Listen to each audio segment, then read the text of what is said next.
After heat capacity and specific heat capacity, जो important discussion है, जो यह पॉइंट है, उसको हम कहते हैं दैट इज लेटेंट हीट।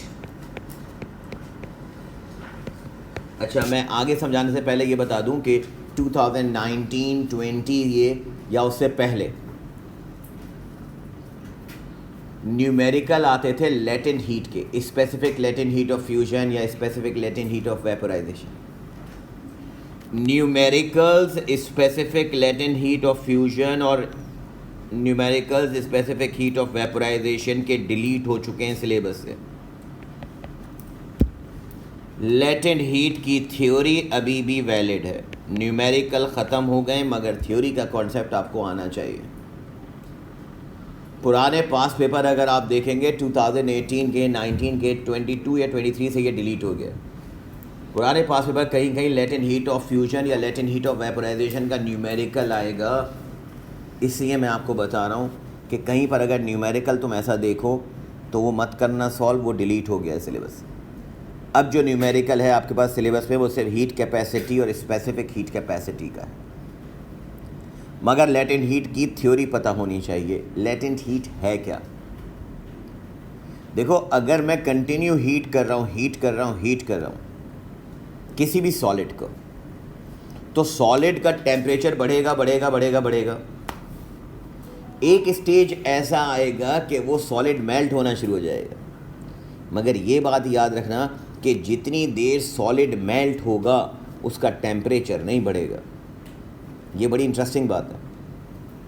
और एक अजीब सी बात है कि अगर मैं तुमसे कहूँ ना, पानी के केस में आइस को इमेजिन करो बेटा,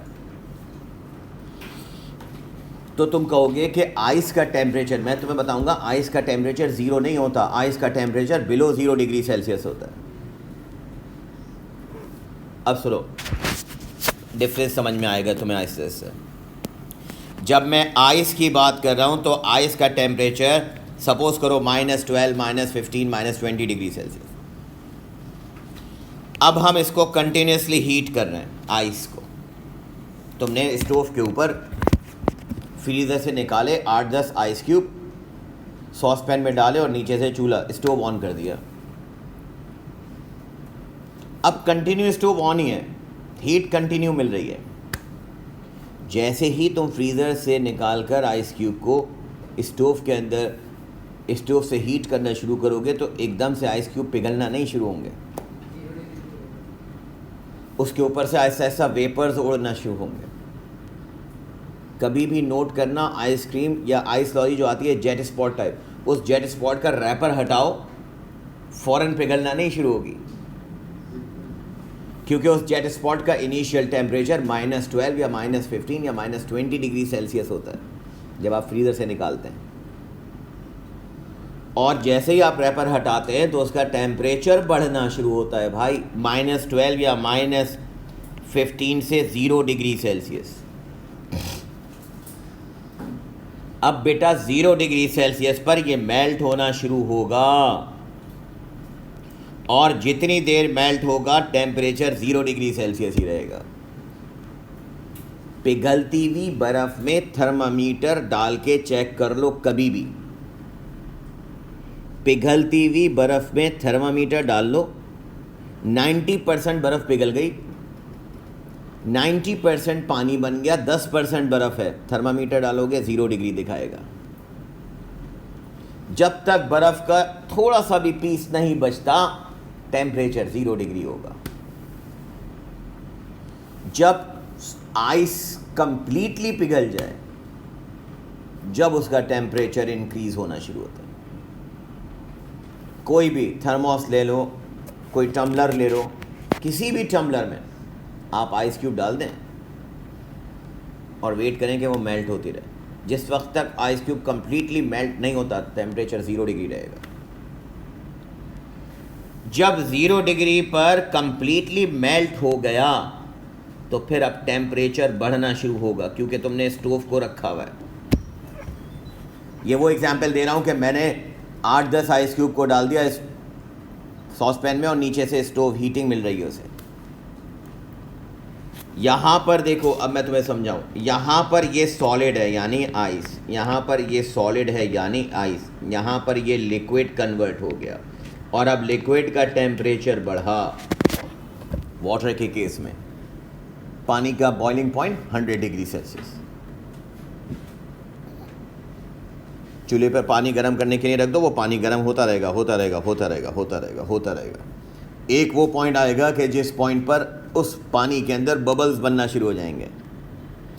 जिस पॉइंट पर बबल्स बनना शुरू हो जाएं, आप कह देंगे सर ये पानी बॉइलिंग पॉइंट पर आ गया। मैं कहूँगा हीटिंग मत रोकना, जाने दो। अब जिस वक्त वेपर्स उड़ना शुरू हो रहे हैं पानी में से, स्टीम निकल रही है पानी में से, थर्मामीटर डाल दो, 100 डिग्री रहेगा। तुम कहोगे सर पानी थोड़ा सा रह गया, मैंने कहा थर्मामीटर डाल दो, 100 डिग्री रहेगा।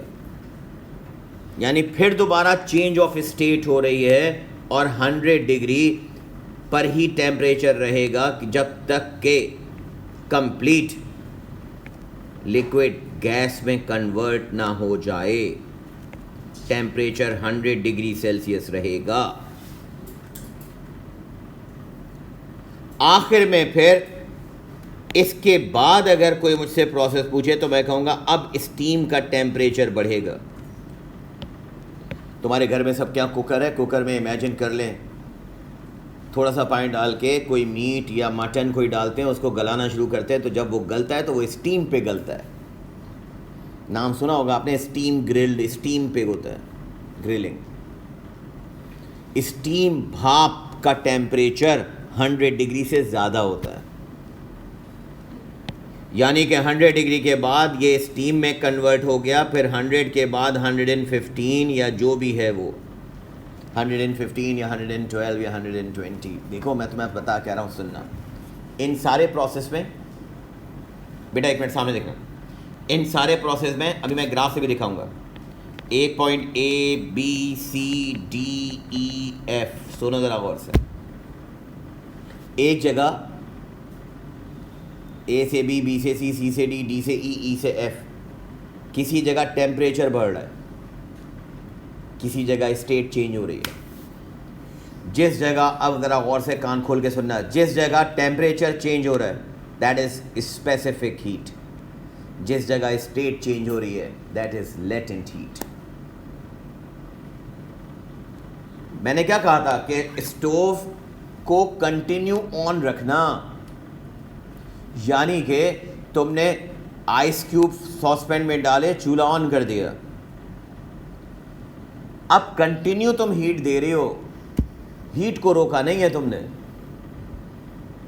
पहले बर्फ का टेम्परेचर बढ़ा, 0 डिग्री हुआ, यानी कि अब आप आज के बाद ये कहेंगे कि, सुने गौर से, कि जिस वक्त बर्फ़ का अपना टेम्परेचर बढ़ रहा है इसको आप कहेंगे स्पेसिफिक हीट। याद करो ना कल का प्रीवियस लेक्चर, स्पेसिफिक हीट में फॉर्मूले में C = delta Q upon M delta theta. Delta theta क्या है भाई? Change in temperature. तो अगर टेम्परेचर का चेंज होगा तो डेल्टा थीटा आएगा ना, और डेल्टा थीटा आएगा तो C की वैल्यू निकलेगी ना। C स्पेसिफिक हीट कैपेसिटी का मतलब चेंज इन टेम्परेचर। अब जब B से C, इस B से C के नाम को हम कहते हैं क्या? मेल्टिंग। क्या कहते हैं? इसको कहते हैं लेटेंट हीट। अब पानी 0 डिग्री पर पूरा पिघल गया, अब ठंडा पानी चूल्हे पे रखा है, वो गर्म हो रहा है, तो फिर दोबारा टेम्परेचर बढ़ रहा है, तो फिर दोबारा इसको क्या कहेंगे? Specific heat. टेम्परेचर बढ़ते बढ़ते बढ़ते कहाँ पहुँच गया भाई? 100। जब 100 पे पहुँचा तो फिर अब बॉइलिंग शुरू हो गई, यानी कि चेंज ऑफ स्टेट शुरू हो गया, और जब चेंज ऑफ स्टेट शुरू हो गया फिर दोबारा इसे क्या कहेंगे? Latent heat. और फिर स्टीम का टेम्परेचर बढ़ना शुरू हो गया, तो फिर इसको दोबारा टेम्परेचर के बढ़ने को स्पेसिफिक हीट, टेम्परेचर के कम होने को भी स्पेसिफिक हीट। स्पेसिफिक हीट का मतलब चेंज इन टेम्परेचर, चाहे हीटिंग या कूलिंग। चाहे सॉलिड का टेम्परेचर बढ़े, लिक्विड का टेम्परेचर बढ़े, स्टीम का टेम्परेचर बढ़े, वो स्पेसिफिक हीट कहलाएगी। जब स्टेट चेंज हो रही हो तो लेटेंट हीट कहलाएगी। लेटेंट हीट दो टाइप की होती है, बर्फ को पिघलाना या पानी को बर्फ बनाना। इंग्लिश में बर्फ के पिघलाने को क्या कहते हैं? इंग्लिश का वर्ड, हाँ, बर्फ के पिघलाने को क्या कहते हैं? और पानी को बर्फ बनाने को क्या कहते हैं? इन दोनों को कहते हैं latent heat of fusion. Fusion का मतलब सॉलिड से लिक्विड या लिक्विड से सॉलिड, दोनों में टेम्परेचर सेम रहेगा भाई। कभी भी नोट करो, एक किसी कंटेनर में, किसी प्याले में पानी भर दो और पानी भर के उसको फ्रीज़र में रख दो ठंडा करने के लिए। वो पानी का temperature for example 30 degree Celsius है, फ्रीज़र में रख दो।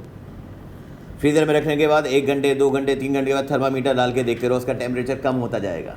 ठंडा हो रहा है ना, 30 से 20 होगा, 10 होगा, 5 होगा, 0 होगा। 30 से लेके 0 तक स्पेसिफिक हीट कहलाएगी। अब 0 के बाद उसको फ्रीज़र में पड़ा रहने दो, 2 घंटे बाद देखना आधा पानी आधा बर्फ़। ऐसे ही होता है ना, जिस वक्त फ्रीजिंग हो रही होती है तो थोड़ा पानी और थोड़ा बर्फ़, ऐसा ऐसा बर्फ़ की लेयर बनना शुरू होती है। थर्मामीटर डाल के देखो 0 डिग्री। 2 घंटे के बाद मैंने और देखा कि 90% बर्फ़ जम गई, थोड़ा थोड़ा पानी रह गया। थर्मामीटर डालोगे 0 डिग्री, जिसको हम कहते हैं नॉर्मली आम जबान में कच्ची बर्फ़। नाम सुना है ना, कच्ची बर्फ़ का मतलब यार थोड़ा पानी थोड़ा बर्फ़। थर्मामीटर में डालोगे 0 डिग्री, अभी फ्रीजिंग हो रही है। लेटेंट हीट ऑफ फ्यूजन है ये। लेटेंट हीट में टेम्परेचर चेंज नहीं होता, स्टेट चेंज होती है। और जब स्टेट चेंज होती है तो उसके लिए कीवर्ड है कि bonding between the molecules break या bonding between the molecules form. बर्फ को पिघलाओ तो तुम लिखोगे जो हीट एनर्जी सप्लाई कर रहे हो उससे मॉलिक्यूल्स की बॉन्डिंग ब्रेक हो रही है। और जब सॉलिड मॉलिक्यूल आहिस्ता आहिस्ता एक दूसरे से दूर जाएगा तो वो ऑटोमेटिकली किस में कन्वर्ट हो जाएगा भाई? लिक्विड में। अब इस पे डिटेल में कुछ क्वेश्चन हैं और बहुत इंपॉर्टेंट क्वेश्चन हैं और बहुत सारे क्वेश्चन हैं, मगर सबसे पहले एक बात दिमाग में बिठा लें जो मैंने सामने लिखा है। 2 चीज़ें हैं, specific heat, latent heat. Specific heat, latent heat.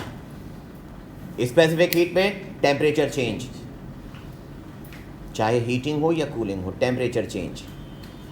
Latent heat में स्टेट चेंज, सॉलिड से लिक्विड का बनना या लिक्विड से सॉलिड का बनना, लेटेंट हीट ऑफ फ्यूजन। और पानी को उबालना, बॉइलिंग, या गैस को लिक्विड में कन्वर्ट करना, कंडेंसेशन, इसको कहते हैं latent heat of vaporisation. That is vaporisation. Latent heat change of state है जो फिक्स टेम्परेचर पे होगी, याद रखना, फिक्स टेम्परेचर पे होगी, याद रखना। व्हेन आई से लेटेंट हीट, डेफिनेशन लिखना, लेटेंट हीट, पहली definition, latent heat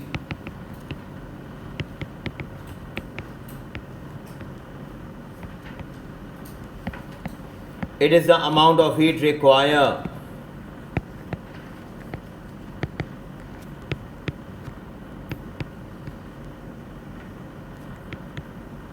to change the state of a substance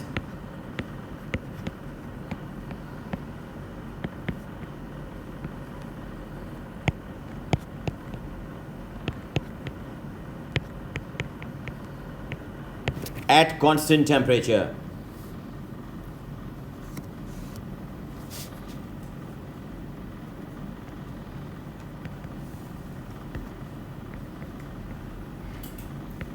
Latent heat has 2 types.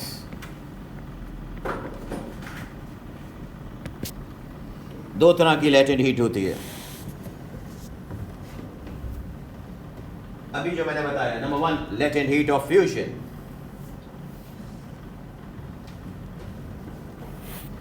It is the amount of heat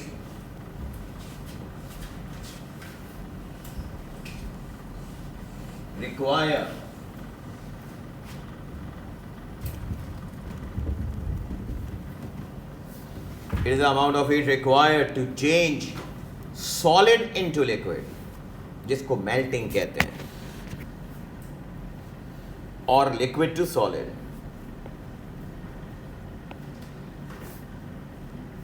Solid into liquid, जिसको melting कहते हैं, और liquid to solid, जिसको freezing कहते हैं.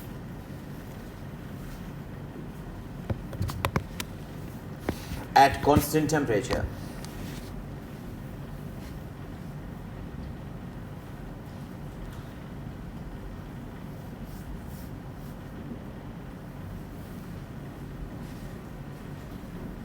देखो, मुझसे किसी ने पूछा, ये पूरे लेक्चर के बाद भी, कल मुझसे किसी ने पूछा कि सर जब हम किसी सब्सटेंस को हीट कर रहे हैं तो उसका टेम्परेचर क्यों नहीं बढ़ रहा, लेटेंट हीट में टेम्परेचर क्यों नहीं बढ़ रहा.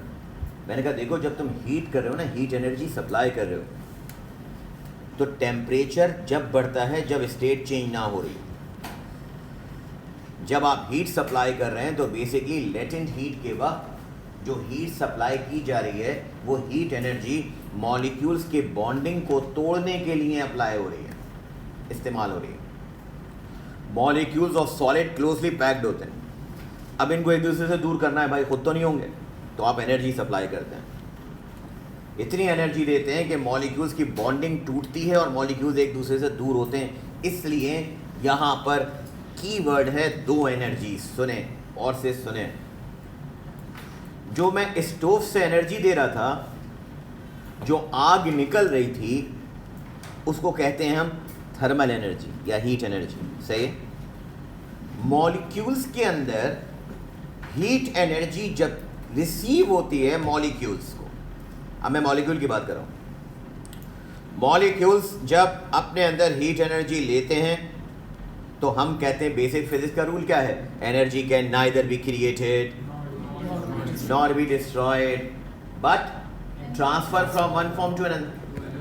तो भाई हीट एनर्जी जब तुमने नीचे स्टोव से हीट एनर्जी दे रहे हो, वो आग फ्लेम जो हीट एनर्जी सप्लाई कर रहा है वो मॉलिक्यूल्स को जब पहुंचेगी तो मॉलिक्यूल्स में दो चेंजेस में से कोई एक चेंज होती है. या तो थर्मल एनर्जी या हीट एनर्जी मॉलिक्यूल्स की काइनेटिक एनर्जी में कन्वर्ट होती है या पोटेंशियल एनर्जी में कन्वर्ट होती है.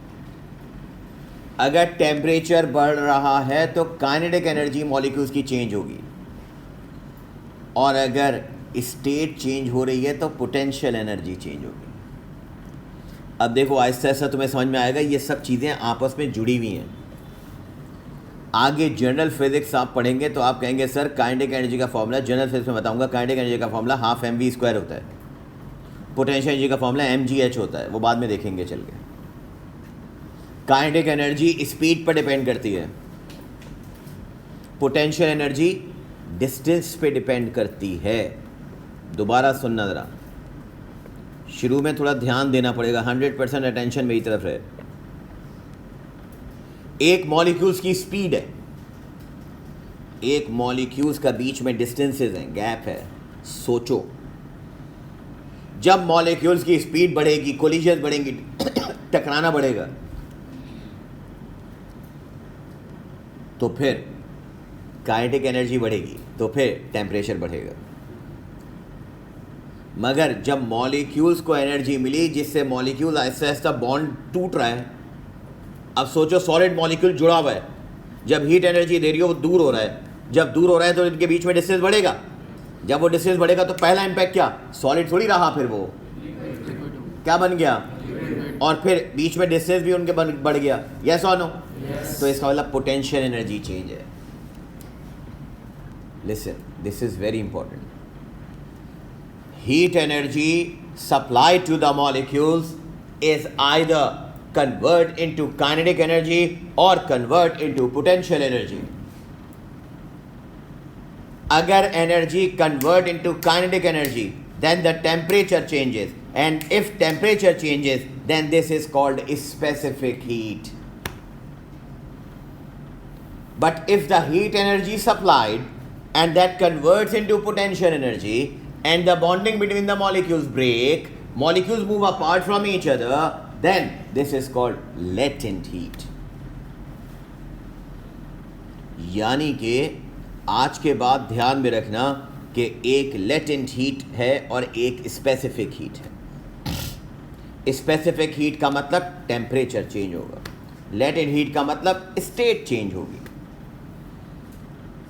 जब टेम्परेचर चेंज होगा तो मॉलिक्यूल्स के बीच में काइनेटिक एनर्जी चेंज होगी, मॉलिक्यूल्स की स्पीड चेंज होगी, मॉलिक्यूल्स की कोलिशंस बढ़ेंगी।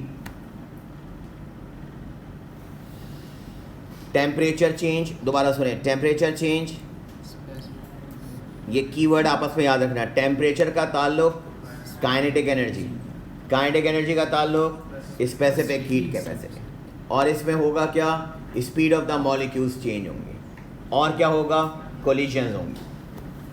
अभी सब लिखवा दो। अब वही हीट एनर्जी अगर बॉन्डिंग को ब्रेक करने के लिए इस्तेमाल हो रही है तो बॉन्डिंग ब्रेक, सेपरेशन बढ़ेगी, पोटेंशियल एनर्जी बढ़ेगी, तो ये कहलाएगी क्या, लेटेंट हीट। ये नहीं हो सकता, कभी भी नहीं हो सकता कि आप कहें कि सर काइनेटिक एनर्जी भी चेंज हो, पोटेंशियल एनर्जी भी चेंज हो एक वक्त में, नहीं हो सकता। चाहे वो कोई आयरन हो, स्टील हो, कॉपर हो, कुछ भी हो, प्लास्टिक हो, वुड हो, कुछ भी हो, या तो भाई काइनेटिक एनर्जी चेंज होगी या पोटेंशियल एनर्जी चेंज होगी। आपस में लिंक याद रखना। अगर काइनेटिक एनर्जी चेंज हो रही है तो याद रखना ये स्पेसिफिक हीट है, पोटेंशियल एनर्जी चेंज हो रही है तो फिर ये लेटेंट हीट है। लेटेंट हीट ऑफ वेपराइजेशन कहती है, right down, latent heat of vaporisation, it is the amount of heat required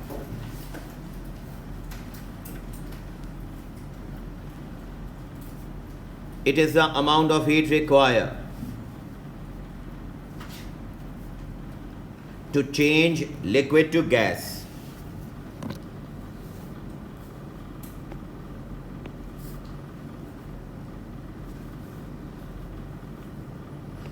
liquid to gas को कहते हैं बेटा बॉइलिंग, और गैस टू लिक्विड को कहते हैं condensation.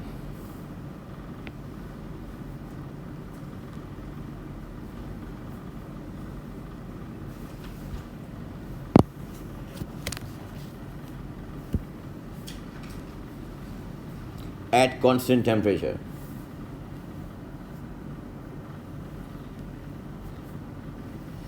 It is denoted by LV.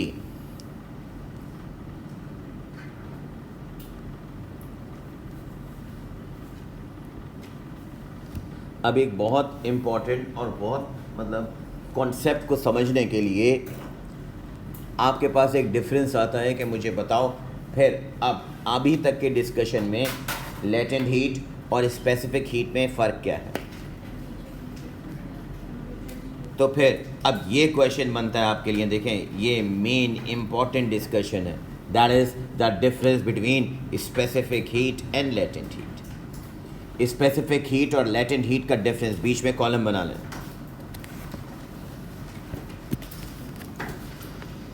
Specific heat में मैंने कहा temperature change but state remain same.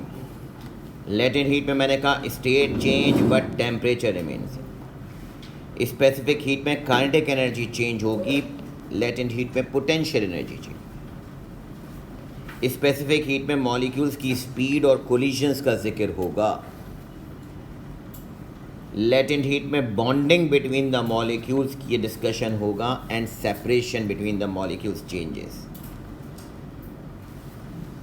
Melting हो गया, बॉइलिंग हो गया, फ्रीजिंग हो गया, कंडेंसेशन हो गया, वो आपसे पूछेगा ये चारों का ताल्लुक किस पार्ट से है, तो आप कहेंगे इसका ताल्लुक लेटेंट हीट से। और स्पेसिफिक हीट कैपेसिटी में सिर्फ फार्मूला आता है, लेटेंट हीट का फार्मूला डिलीट हो गया। तो स्पेसिफिक हीट कैपेसिटी पूछेगा तो आप स्पेसिफिक हीट कैपेसिटी में फार्मूला बताएंगे।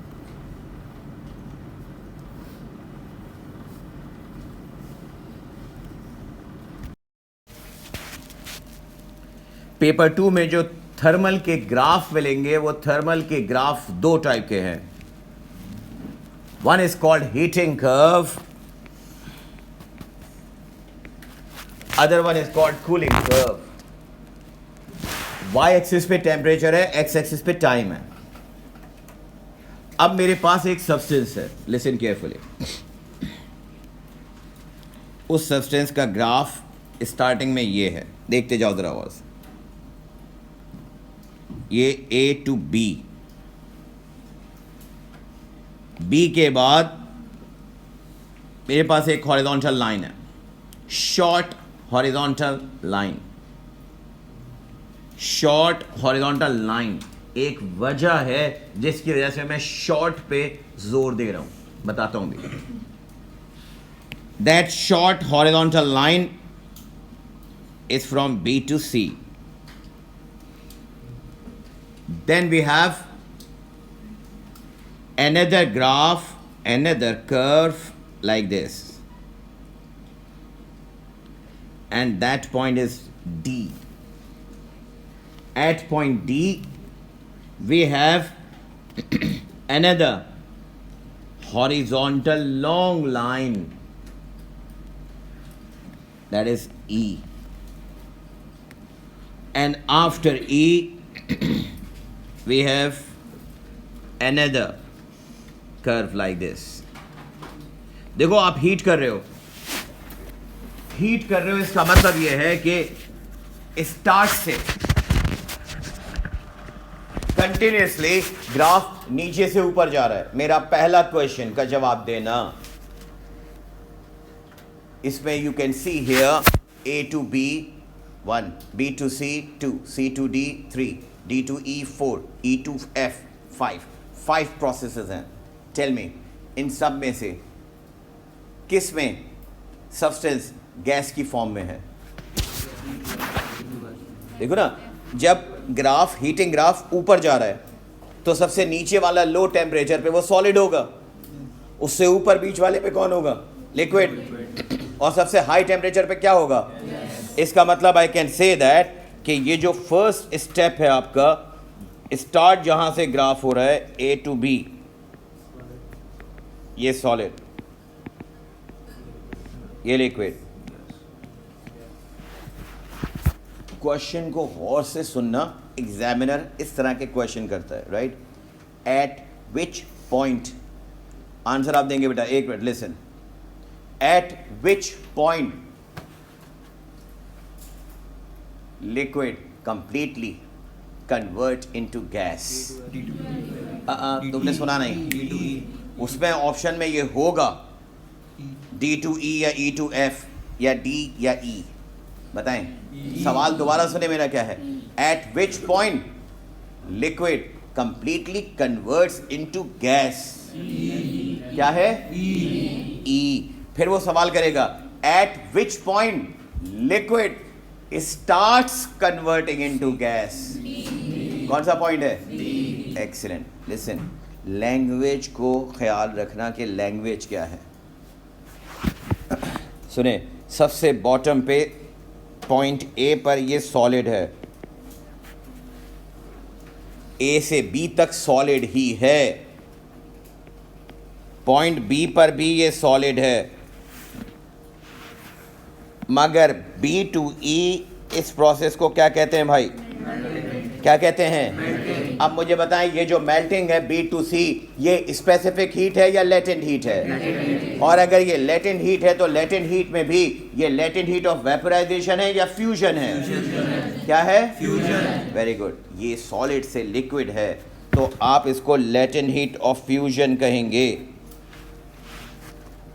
हाईएस्ट पॉइंट डी पर ये लिक्विड है और मैं ये कह सकता हूं कि at point D liquid starts converting into gas. फिर मैं ये कह सकता हूं कि at point E liquid completely convert into gas and at point E to F temperature of gas increases, यानी कि ई टू एफ पूरी गैस है। तो फिर मुझे ये बताओ कि डी से ई वाले प्रोसेस का नाम पूछेगा, वो क्या नाम है?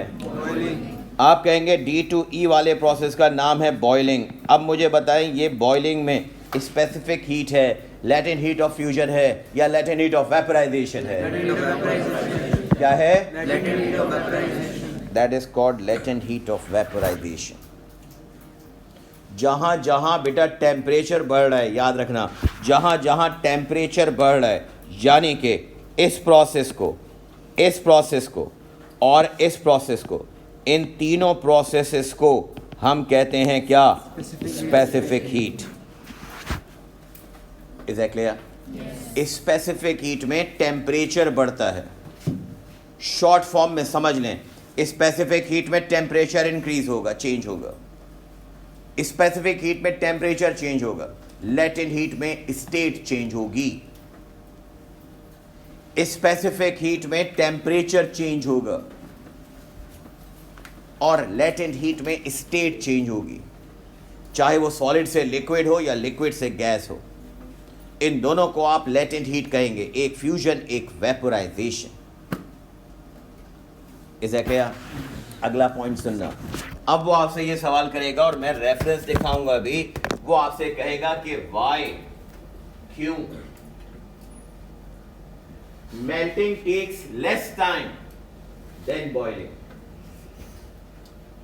मेल्टिंग में कम टाइम क्यों लगा है as compare to boiling? Melt कौन होता है?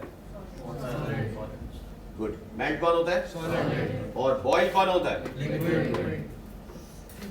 अगर हीट करो ना, तो जब आप हीट सप्लाई करते हैं तो सॉलिड सबसे पहले हीट एनर्जी ट्रांसफर करता है, क्योंकि solid molecules are closely packed. वैसे भी फिजिक्स का रूल है, आज के बाद याद रखें कि अगर आप सॉलिड को, लिक्विड को और गैस को हीट कर रहे हैं एट द सेम टाइम, तो सबसे पहले हीट अप कौन होगा? सॉलिड। फिर कौन हीट अप होगा? लिक्विड। और सबसे स्लो कौन होगा? गैस।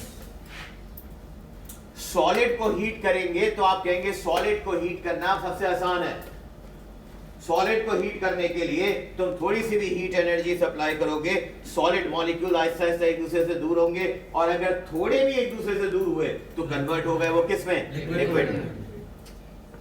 मगर इमेजिन करो, देखो ये अपने किचन में आप एक एक्सपेरिमेंट कर लें, 4 आइस क्यूब निकालकर फ्रीजर से मेल्ट करने के लिए रख दो, टाइमर लगा दो, 2 से 3 मिनट में वो आइस क्यूब मेल्ट हो जाएंगे, लेस देन दैट बल्कि। और अगर 100 डिग्री सेल्सियस पर पानी को मजीद बॉईल करने के लिए रख दो, तो देखना लिक्विड से गैस बनने में वो ज्यादा टाइम लेगा, स्टीम बनने में ज्यादा टाइम लेगा। वजह यह है कि स्टीम के लिए gas molecules have to be very far from each other. Liquid के मॉलिक्यूल्स को गैस में कन्वर्ट करने के लिए you will say that it takes more time, because gas molecules are very far, solid molecules are closely packed, so they transfer heat quickly. ये 2 marks का भी है, 3 मार्क्स का भी है, 1 मार्क का भी है, डिपेंडिंग अपॉन द क्वेश्चन। अगर वो 1 मार्क का कह रहा है भाई, सिंपल सी बात।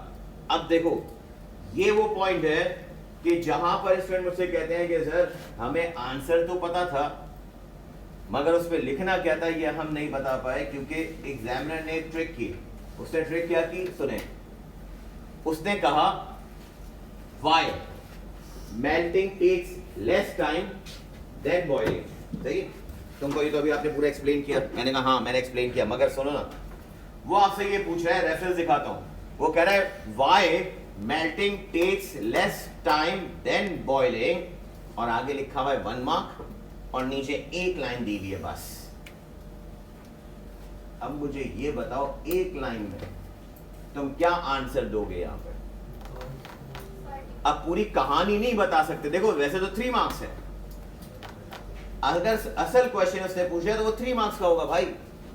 आपने फिजिक्स में एक्चुअली जो प्रिपरेशन करनी है वो ये करनी है कि सेम क्वेश्चन का फॉर्मेट, थ्योरेटिकल क्वेश्चन 1 मार्क का हो तो then what you will write, 2 marks का हो then what you will write, 3 marks का हो then what you will write. 1 mark का मतलब एक पॉइंट आपने बताना है, 2 मार्क्स का मतलब आपको 2 डिफरेंट पॉइंट्स बताने, 3 मार्क्स का मतलब आपने पूरा एक्सप्लेन डिटेल में करना है। क्या? तो अगर मेरे पास एक लाइन है तो मैं क्या लिखूंगा? सर सिर्फ सॉलिड ही मेल्ट होता है। बस आप ये कहेंगे, एक लाइन का आंसर में ये होगा कि solid transfer heat quickly as compared to liquid. That's it. ये one liner आंसर है कि solid heat transfer quickly करेगा as compared to liquid, इसलिए melting fast होगी.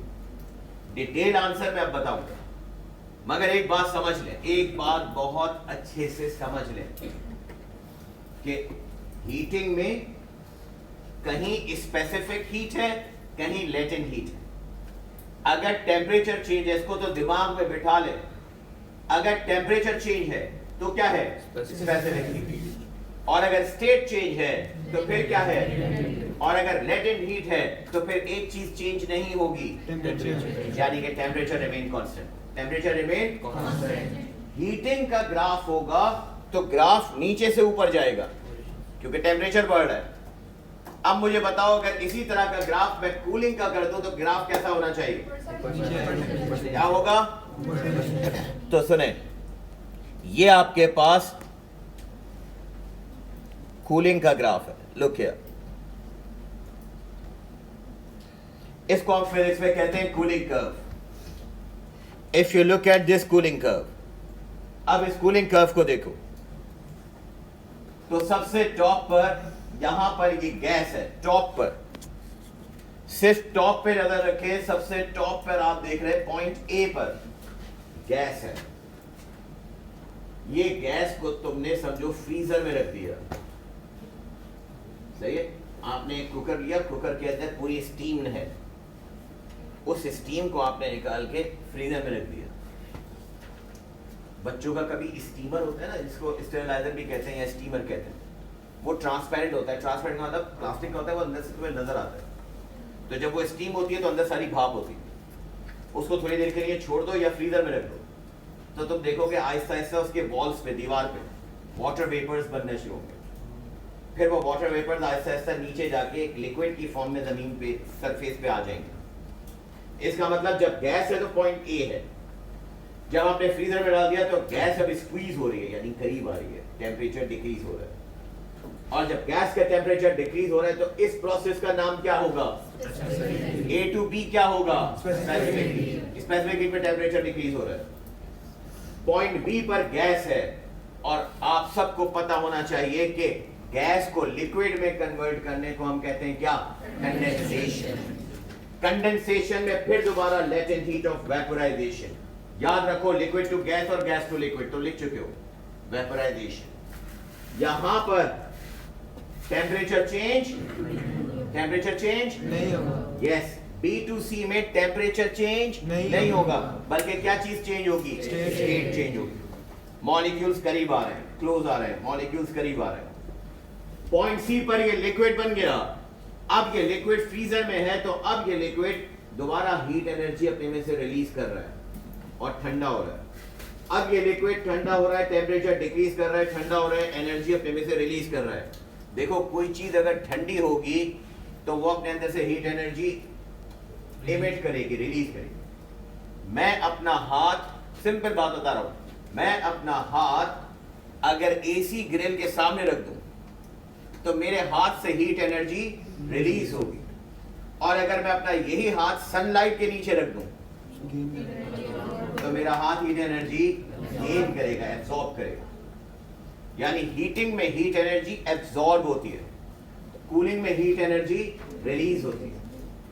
यहां पर हीट एनर्जी पॉइंट सी से डी तक हीट एनर्जी रिलीज हो रही है, टेम्परेचर डिक्रीज हो रहा है, रिलीज हो रही है, टेम्परेचर डिक्रीज हो रहा है. इस पूरे प्रोसेस को कह रहे हैं स्पेसिफिक हीट. मगर यहां देखें फिर दोबारा, डी से ई फ्रीजिंग है, डी से ई को नोट करो तो फिर दोबारा फ्रीजिंग है, फिर दोबारा ये लेटेंट हीट ऑफ फ्यूजन है, और फिर यहां पर ई से एफ आखिरी प्रोसेस में अब ये सॉलिड का टेम्परेचर डिक्रीज होना शुरू हुआ. Is that clear? ये आपके पास एक ग्राफ हीटिंग का है और दूसरा ग्राफ तुम्हारे पास कूलिंग का है. पहला ग्राफ जो मैंने बताया था वो हीटिंग कर्व कहलाता है, इस ग्राफ को हम कूलिंग कर्व कहते हैं.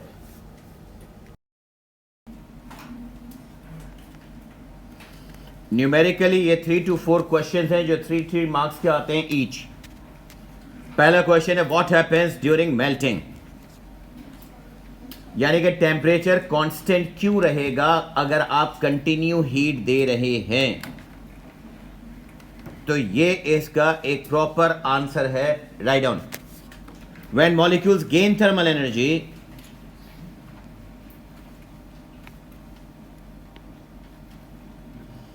Then the bonding between the molecules break. ये की पॉइंट है जो मैंने येलो से हाईलाइट किया है। सॉलिड मॉलिक्यूल्स के बीच में बॉन्डिंग ब्रेक होगी, bonding between the molecules break,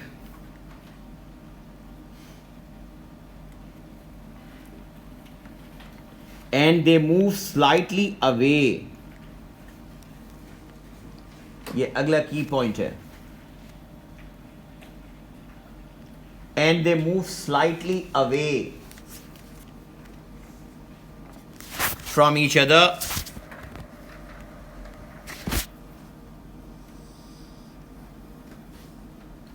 and due to the separation between the molecules their potential energy increases। ये potential energy increases लिखना ये एक और की पॉइंट है।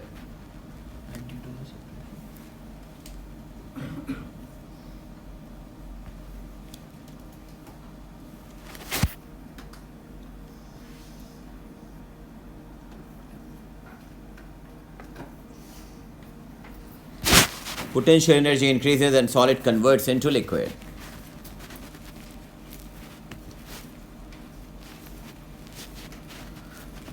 अब मुझे एक बात बताओ, सॉलिड को लिक्विड में करने के लिए तुमने कहा कि सॉलिड के मॉलिक्यूल्स क्लोजली पैक्ड हैं, है ना, तो उनमें बॉन्डिंग स्ट्रांग है, तो जब हीट करेंगे तो बॉन्डिंग ब्रेक होगी। यहां पर तुमने वर्ड लिखा, एक्चुअली मैं तुमसे कुछ पूछना चाह रहा हूं, सुने, यहां पर आपने वर्ड लिखा कि bonding between the molecules break. Bond हमेशा उसी के बीच में होगा भाई जब आपस में क्लोजली पैक होगा। तो यहां मेरा वैलिड है पॉइंट कहना कि bonding between the molecules break, और मॉलिक्यूल्स थोड़ा सा एक दूसरे से दूर होंगे। अगर मेरा क्वेश्चन हो जाए कि व्हाट हैपेंस ड्यूरिंग बॉइलिंग, अब जब लिक्विड गैस में कन्वर्ट हो रही है तो क्या लिखोगे बताओ। अब क्या मैं ये लिख सकता हूं, सुने, क्या मैं लिख सकता हूं कि लिक्विड और गैस में जब कन्वर्ट हो रहा है तो क्या मैं लिख सकता हूं bonding between the molecules break. अब जो स्टूडेंट रटते हैं ना फिजिक्स को, वो गलती से यही लिख के आ जाते हैं, वो नहीं देखते भाई कि सॉलिड से लिक्विड है या लिक्विड से गैस है, वो एग्जामिनर क्रॉस कर देता है सीधा सीधा। लिक्विड के मॉलिक्यूल्स तो क्लोजली पैक्ड है ही नहीं, तो उनकी बॉन्डिंग ब्रेक कैसे हो सकती है। इसलिए वर्डिंग्स का फर्क है बेटा। फिजिक्स में अंडरस्टैंडिंग आसान है, but what to write that is important. तो जब आप बॉइलिंग कहेंगे तो आप कहेंगे देखो यहां पर कीवर्ड्स का फर्क है। यहां मैंने लिखा bonding between the molecules break, क्यों भाई, सॉलिड मॉलिक्यूल्स थे, और फिर मैंने कहा they slightly away from each other. अगर मैं बॉइलिंग में लिखूंगा तो मैं कहूंगा bonding between the molecules weaken, कमजोर होगी। बॉन्डिंग मॉलिक्यूल के बीच में और दूर होते जाएंगे। देखो ना, जब मॉलिक्यूल्स करीब करीब होंगे तो बॉन्डिंग कंपैरेटिवली स्ट्रांग होगी, जब उनको दूर करोगे दूर करोगे दूर करोगे तो वो वीक होती जाएगी। और molecules move very far from each other. थोड़ा सा वर्डिंग का फर्क है, ये देखें, ये क्वेश्चन अब चेंज हो गया। Look at question number 2, what happens to the molecules during boiling. अब बॉइलिंग में देखो वर्डिंग्स में क्या फर्क है। When molecules gain thermal energy, भाई मेल्टिंग हो या बॉइलिंग हो, दोनों में मॉलिक्यूल्स गेन करेंगे थर्मल एनर्जी, क्योंकि दोनों हीटिंग का पार्ट है। When molecules gain thermal energy then the bonding between the molecules weaken. अब यहाँ ब्रेक नहीं लिखा, मैंने कहा weaken. And they move very far, क्योंकि गैस में कन्वर्ट करने के लिए तुम्हें मॉलिक्यूल्स को बहुत दूर बहुत दूर बहुत दूर करना पड़ेगा। सॉलिड तो लिक्विड फौरन हो जाएगा, क्योंकि सॉलिड से लिक्विड का फर्क थोड़ा सा है। सॉलिड के मॉलिक्यूल्स क्लोजली पैक्ड, उनको थोड़ा सा ही डिस्टर्ब कर दो, इधर उधर कर दो हल्का सा, वो लिक्विड बन जाएंगे। मगर लिक्विड से गैस इट टेक्स टाइम, क्योंकि गैस के लिए मॉलिक्यूल्स को have to be go very far from each other. तो यहां आपने लिखा very far from each other and separation between is very large, उनमें सेपरेशन जो है वो बहुत दूर होनी चाहिए। And potential energy increases, potential energy तो दोनों में इंक्रीजेस। टेम्परेचर रिमेन कांस्टेंट, यहां पर टेम्परेचर कहीं पर जिक्र नहीं है, इसका मतलब टेम्परेचर कांस्टेंट रहेगा। ये इंपॉर्टेंट क्वेश्चन नंबर 2 है। Is it clear? अगर वो आपसे डिटेल बड़ा क्वेश्चन 3 मार्क्स का पूछे और कहे कि explain why melting takes less time than boiling, melting जल्दी हो रही है, बॉइलिंग देर से हो रही है, क्यों? अब ये 3 मार्क्स का है, 1 लाइन नहीं है, तो आपको अब 3 मार्क्स के हिसाब से इसका आंसर देना होगा कि व्हेन आई से क्वेश्चन नंबर 3, तो देखो क्वेश्चन नंबर 3 जब मैं कहता हूं तो मैं ये कहता हूं कि लेट्स से अब वो आपसे पूछेगा, मैं ये दोबारा दिखाता हूं, पहले एक नजर देख जरा। अब ये क्वेश्चन नंबर 3 को रीड करें जरा। Why melting takes less time than boiling. अब आप यहां पर कह रहे हैं कि भाई transfer of heat is faster, transfer of heat is faster in solids than liquids. Solid में ट्रांसफर ऑफ हीट फास्ट होती है, याद रखें, transfer of heat is faster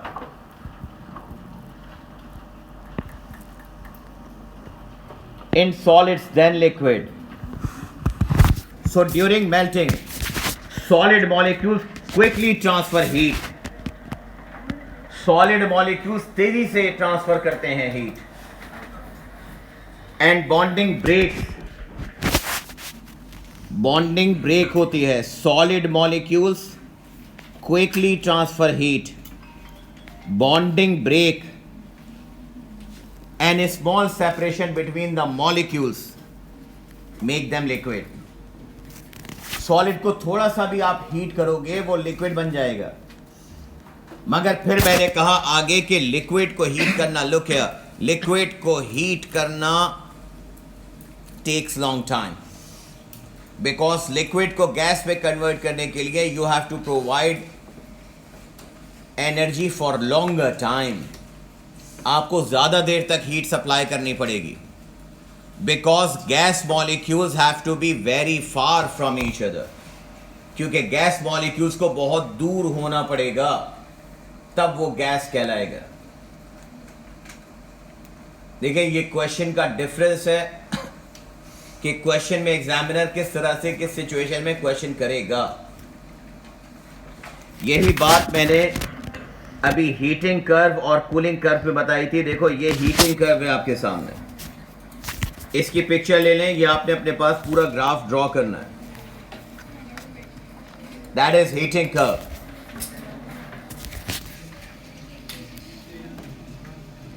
heating curve में अगर ग्रीन शेडेड एरिया देखें तो मेल्टिंग की लेंथ कम है, जब ड्रॉ करोगे ध्यान में रखना, बॉइलिंग की लेंथ ज्यादा है। अब इसमें अभी यहां पर बात खत्म नहीं है, अब यहां 2-3 क्वेश्चन और भी आएंगे, वो भी बताऊंगा। एक और बात बताओ, इसका आंसर मैं अगले लेक्चर में दूंगा, अभी सवाल पूछा हूं आपसे। ये जो ग्राफ है ये स्ट्रेट लाइन नहीं है भाई, कर्व है, यहां भी और यहां भी। इसका मतलब टेम्परेचर इंक्रीज जो हो रहा है लिक्विड का वो यूनिफॉर्म रेट पे नहीं हो रहा। पानी को गर्म करो, सुनना, अगर मैं पानी को थर्मामीटर डाल के गर्म करूं तो 10 डिग्री सेल्सियस जब इंक्रीज हुआ तो टाइम नोट करो, अगले 10 डिग्री सेल्सियस इंक्रीज हुआ तो टाइम नोट करो, अगले 10 डिग्री सेल्सियस इंक्रीज हुआ तो टाइम नोट करो। ये ग्राफ शो कर रहा है कि टाइम यूनिफॉर्म नहीं है। बेटा टाइम यूनिफॉर्म क्यों नहीं है, अब वो इस पर सवाल पूछेगा। अगर यहां नोट करें तो ये हीटिंग कर्व है, और बिल्कुल इसी तरह से यहां नोट करें तो ये कूलिंग कर्व है। कूलिंग कर्व में ये ग्राफ भी देखो स्टीप, शुरू में ग्राफ कर्व है ऐसे, फिर यहां पर भी ग्राफ कर्व है इस तरह, और फिर यहां पर भी ग्राफ कर्व है। दैट इज ये आपके पास कूलिंग कर्व है। अब मेरे पास जो अगला पॉइंट है, यानी कि हमारा जो अगला लेक्चर है वो इस पर बेस करेगा